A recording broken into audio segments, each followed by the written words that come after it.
Working 9 to 5, what a way to make a living, barely getting by. It's all taking and no giving. They just use your mind and they never give you credit.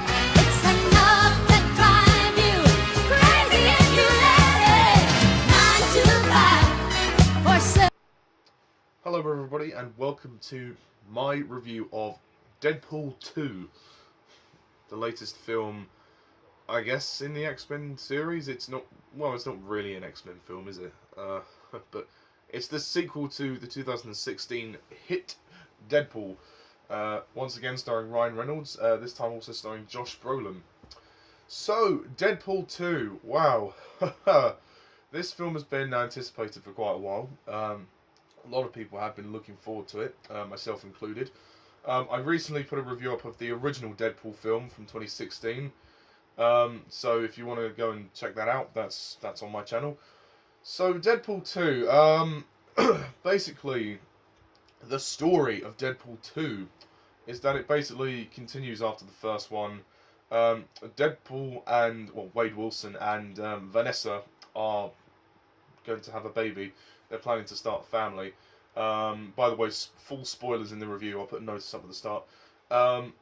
Vanessa is tragically killed in the opening sequence, which sets Deadpool off on a kind of, well, I guess a revenge quest. And he gets involved then with the X-Men, and then he meets this mutant kid known as Russell, or Iron Fist, I believe is what he calls himself. And then he gets imprisoned with the kid, and then he leaves him behind. We find out Cable is, well, the mercenary. He's come back in time to kill the boy. Shit.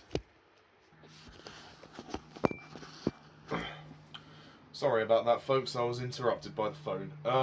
So yeah, Cable has come back in time to murder Russell, because it turns out in the future that Russell kills Cable's family, and then the boy is, Russell befriends Juggernaut, and they go off to the orphanage where Russell grew up to try and destroy the people there. But Deadpool feels a lot of sympathy for the kid. He assembles a team together known as X-Force, and it all leads to a lot of comic mishaps. They have to go and find Russell, and it's really about the relationship between Russell and Deadpool. So sorry, that was a very wavy description of the plot, but it's very hard to explain it actually. So Deadpool 2. Yeah, I mean, throughout watching this film, I was very confused. I didn't really know what I was feeling about it. I thought, I don't know. There are parts of it I thought, oh no. But there are other parts where I thought, oh, interesting. Regarding the direction, we have a new director for this one. David Leitch directs this film, whereas the first film was directed by Tim Miller, and you can kind of see a lot of similarities. I think David Leitch kind of respected the original film and kept it within that style, because it is stylistically the same film.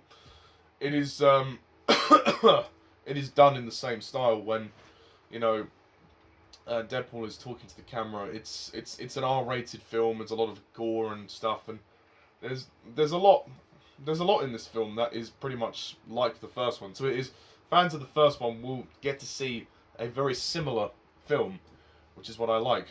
It doesn't detract from that. Regarding the story itself, I don't really think it's anything amazing, but it's good. I mean, it's a good story. It's a bit more of a mature movie than the first one. The first one was wild and wacky and zany. This one is still wild, wacky, and zany, but this time there's more of a balance in tone, which is what I appreciated. Which is why I think this film could be an incy-wincy bit better than the first one. I mean, and regarding the fact that Vanessa dies in the movie, in the opening sequence, I was kind of surprised, really. I mean, but when I was watching the scene, I kind of thought, oh yeah, see it coming now. But we don't really see much of Deadpool grieving. We do a little bit towards the beginning, but then after that, he just goes back to his normal self, kind of cracking jokes. And I mean, the story's done well because it leads into him forming his relationship with Russell, who's the kid, and Vanessa appears in like various dream sequences as well. And I thought it was interesting how Deadpool, we actually got to see a side of him where he wasn't an arsehole. We could see his more softer side. I think the grief of losing Vanessa kind of teaches him to, realise the value of people around him, and it's about a family, as you do. it's about a family, and that's the main themes that this one deals with is family. Quite simply, I mean, it's an idea that's been done before many times, but it's done well here. There are a lot of other characters here as well. I mean, I think firstly, let's just get this out of the way. Ryan Reynolds is Deadpool. He is Deadpool. There was no one else that could have played this role. He's been perfectly cast. Ryan Reynolds hasn't done anything in terms of his other work. He's not done anything else that's really that memorable. But this will go down as his best role. His signature role is Deadpool. And even in the crap fest that was X-Men Origins Wolverine, Ryan Reynolds was one of the best things in that movie. But I think he's terrific. He's very good in this film. We see much more of his emotional side as well, which is good. Regarding the villain, Cable, played by Josh Brolin, he's okay, I guess. I mean, at first I was very disappointed because I thought, well, he doesn't get much to do. He just appears in various scenes. But we understand his motivation towards the end of the film, and he ends up teaming up with them, which is interesting. But as a character, they don't really flesh him out too much. And his backstory just comes across as very cliched, and yeah, it's been done before. Yeah, the fact that he's lost his family, it's kind of cliched, really, the way it's done. But there you go. But I mean, the performance is good, but I think Josh Brolin will be remembered more as Thanos in Avengers rather than Cable in Deadpool 2. Morena Baccarin does what she can as Vanessa. Vanessa in this film is killed in the opening sequence, which is very surprised. Which I was very surprised at. However, that's not her only appearance. She does have some dream sequences. There's a moment towards the end where Deadpool is about to sort of join her, but then it's not. And then she says, "Oh, it's not your time yet." So she appears in those little sequences. So that's nice. I mean, but her role in this story is very minor. I mean, I thought she was underused in the first one, but in this one she's used even less. So, there you go. I mean, this movie has a much more mature tone. I think. I mean, and it's not like oversaturated with the mature themes. It's not, the emotion of this story isn't forced. I mean, whereas the first one, the cancer plot, they didn't spend enough time kind of really ironing out the structure of that in terms of tone, because the film was overtaken by its comedy. This film, there is a lot of zany comedy, and it's there's some great comedy in this film. It's really the audience I was with laughed so much. They really did, and I laughed as well. I thought it was great. But I think there was more of a balance with this film, which is what I appreciated. We've got other cast members who turn up. Obviously, the Negasonic Teenage Warhead and Colossus, they return from the first one, and their roles in the story are good, and they get more to do, which is nice. Domino is good. I like the character of Domino. Domino is cool. She's basically someone who is very lucky and gets out of all these situations that could end in death. But luckily, Domino is one of those people to have around, which is interesting. TJ Miller's good. He's in the movie briefly. He returns in his role. And the film is just a lot of fun. I mean, it's just like the first one, and is a lot of fun. If you love the first one, you would definitely love this film, because it keeps within that same style and the same tone. It's just that little bit more mature, a little bit more emotional. It's not constant comedy every 2 minutes. Like we see Deadpool in the prison, kind of grieving for Vanessa, but after that he kind of like he feels a lot of sympathy for Russell, and he decides to go after him and rescue him, which is nice. You know, we see more of a noble character in Deadpool, in this film, which I thought was interesting.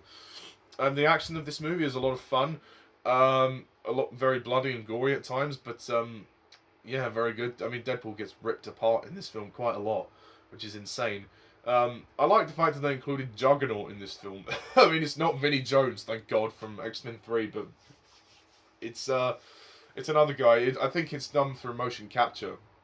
And there is a great moment towards the end when Colossus fights Juggernaut, which is very satisfying indeed.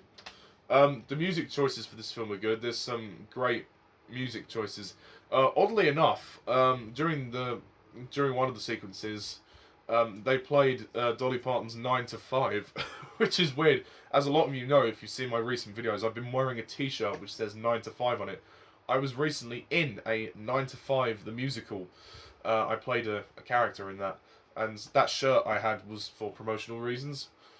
And so I was very surprised to hear that in the Deadpool film. And the next musical we're doing, I'm part of this amateur dramatics group, and the next musical that we're doing is Annie. And what do you know, they also played The Sun'll Come Out Tomorrow, bet your bottom dollar that tomorrow. I mean, that was insane. I thought, the mother of all holy coincidences. But there, yeah, it's really quite something. I mean, in terms of problems in the movie, it does feel like sometimes the comedy is a bit forced. I mean, it's a bit extreme in places. It does feel at times like, I mean, whilst there is more of a balance in tone, it does feel a bit like there's not too much to the story. I mean, the kid Russell, he's okay. The actor's not particularly not particularly great, but he does what he can. I do think the ending of the story is forced. I mean, I said that the emotion wasn't forced, but the ending was. The ending would be the only exception, where Deadpool sort of dies. I mean, it was dragged out. I do think the climax was dragged out a little bit. The film is a bit longer than the first one. It's 2 hours long, so it's about 12 minutes longer than the first one. And yeah, it does feel a bit longer. There are sequences that are a little bit slow. I was a bit worried when we got to the prison. I thought, oh, it's gonna start slowing down now. It didn't too much, but just occasional moments where not much really happens. And yeah, I mean, the direction by David Leitch is very good, and also there's a hilarious title sequence to this film, which is kind of like the James Bond title sequences, which is great. There's also, I think there's probably too many characters in this film. I mean, the whole X-Force thing, to me, is just unnecessary. Like, you didn't really need that. Deadpool could have just gone after Russell by himself. He didn't need to get a team together. He's powerful enough to do it on his own. I mean, if he can go after Francis in the first one, he doesn't need to, he doesn't need a whole team with him. I mean, I know it was to do with the whole idea of the family, but there was this scene which was quite dragged out, where they're like doing these interviews for people that they are hiring for their team. It's a funny scene, but it drags on a bit. I think some of the comedy just drags on a bit, and it just feels a bit like padding. We don't need it. Yeah, and I did feel Vanessa's death was slightly forced, but yeah, I mean, it's not too bad. It's a bit predictable. I think is this movie's problem, is that while the themes it deals with are good and mature, it makes the movie predictable, because Vanessa's death is coming. You know that it's all going to lead to Deadpool finding Russell, and it's all going to be to do with family. So in that sense, the whole message of the film is kind of corny, and it for a film which is styled like this, it doesn't completely work. But those are minor flaws, because this film is a lot of fun. It's just as fun as the first one. It might be even slightly better. And I think that you should go and see it. If you love the first film, you will love this film. It is a great movie, and please, for the love of God, stay to the credits, because you will not be disappointed. There are some fantastically funny end credit scenes that really did make me laugh. Yeah, I'll say no more. So, overall, I'm going to score Deadpool 2 an 8 out of 10. The sun'll come out tomorrow, so you gotta hang on till tomorrow. Come what may. Tomorrow, tomorrow, I love ya. Tomorrow, you're always a day away. Tomorrow. Yeah, so that's my review of Deadpool 2. Please leave a comment down below. Let me know what you thought. And yeah, stay tuned for more reviews coming your way. So, thank you guys all for watching, and as always, I'm Mr. TARDIS11. See ya.